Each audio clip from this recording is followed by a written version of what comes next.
Abul Walid ibn al-Mughirah, katanya aku nak jumpa dengan Muhammad, nak berunding dengan dia. Dia cakap dengan satu kelompok di mana di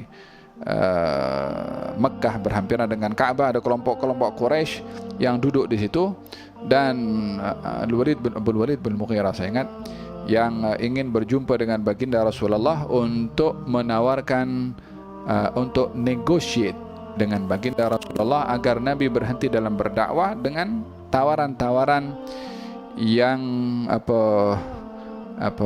menggairahkan. Orang-orang yang duduk di sebelah Ka'bah menunggu perundingan yang akan berlangsung antara Abul Walid bin Mughirah dengan baginda Rasulullah. Jumpa dengan baginda Rasulullah, lalu kemudian mereka yang ada di Mekah di sebelah Ka'bah menunggu.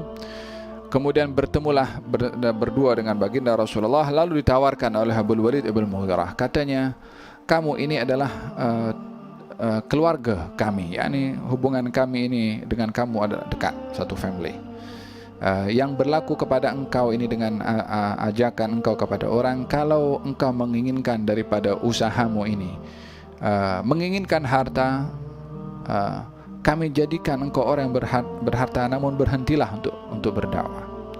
Kalau kamu mahukan tahta kedudukan, maka kami jadikan kamu orang nomor satu. Kami tak akan putuskan apa-apa selain merujuk kepada engkau terlebih dahulu. Engkau adalah number one kalau kamu mahu tahta.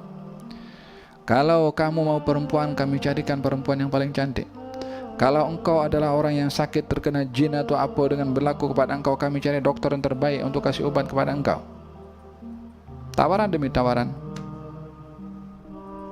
ya kan?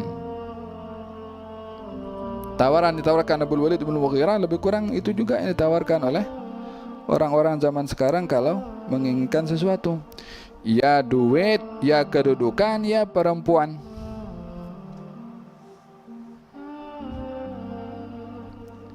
Benda yang sama dulu pun berlaku, zaman sekarang pun juga sama. Besok zaman, besok orang. Sejarah yang terulang. Ya duit, ya kedudukan, ya perempuan. Kata baginda Rasulullah sallallahu alaihi wasallam, kamu sudah bercakap? Katanya, ya aku sudah bercakap. Sekarang biarkan aku bercakap. Dibacakan ayat-ayat oleh Nabi sallallahu alaihi wasallam. Abul Walid yang datangnya awalnya segak, ini pasti Muhammad yang akan terima. Dengan tawaran-tawaran yang diberikan, dia yakin Nabi akan terima. Apa sebabnya dia yakin? Sebab dia menilai Nabi tipikalnya macam dia, dan macam orang-orang yang seperti dia, yang boleh dibeli dengan duit.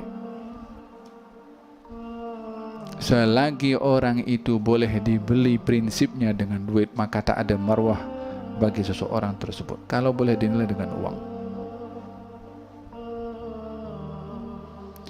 Faham tu? Maka baginda Rasulullah mengatakan, sudah cakap, biarkan aku bercakap.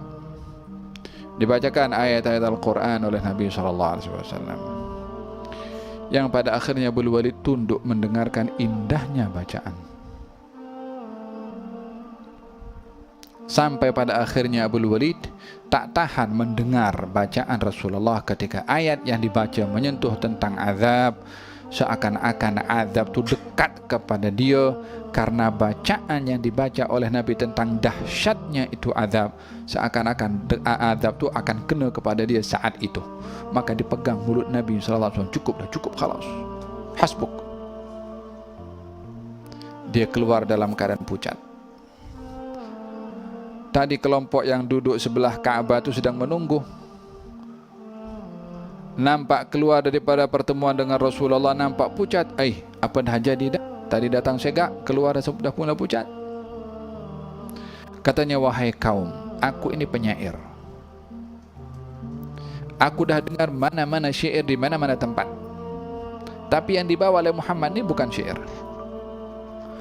bukan percakapan manusia.